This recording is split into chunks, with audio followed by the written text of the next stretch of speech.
Sonika Chopra from The Happy Path. I'm a life coach and workshop leader, and during these days of quarantine and lockdown, I've been putting out teeny weeny bits of practical everyday wisdom.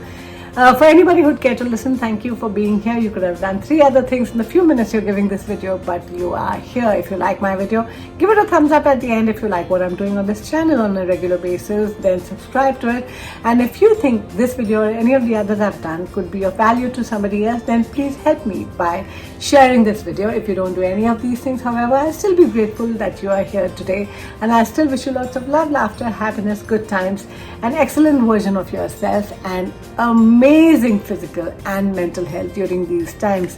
What I want to talk about today is the war between the 2 words, fear and faith.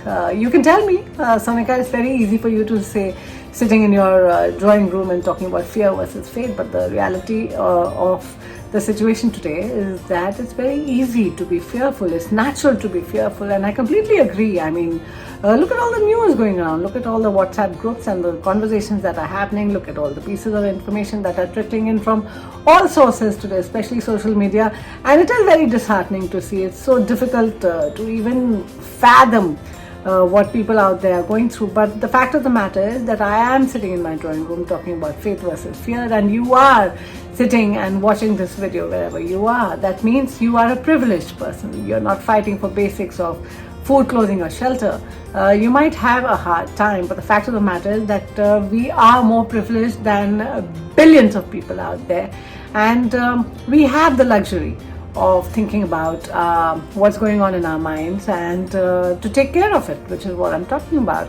At all times, we have the option of thinking about fearful thoughts, how things are going wrong, how much things are taking time to come back to normal, how much longer it'll take for things to come back to normal, how much business losses, financial losses, economic losses, how difficult it is to get through a single day, how many people have died, how many people are suffering, how many families are going through hell, how difficult life is for doctors and nurses and healthcare workers and grocery shop workers, and the uncertainty of it all is full of fear. Yes, I completely agree. I cannot negate any of those things. I'm just saying that if we allow those thoughts to permeate every single thought that we have, or most of the thoughts that we have, it's not going to help anybody.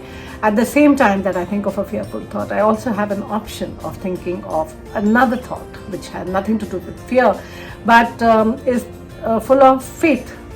I could be full of faith that even though things look difficult, there's something good coming out of it for me, for my family, for my business, for my brand, for my image, for my economy, for the work that I do, for the finances that I have. Yes, in the short term, I cannot see how.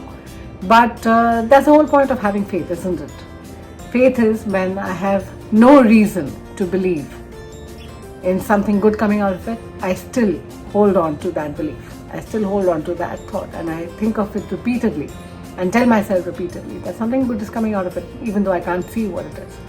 Something amazing is coming out of this for me, for everybody who's going through this, for the planet at large.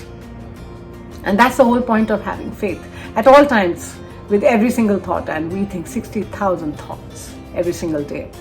So I have 60,000 opportunities to make the decision of going with fear or going with faith. Which one is going to be yours?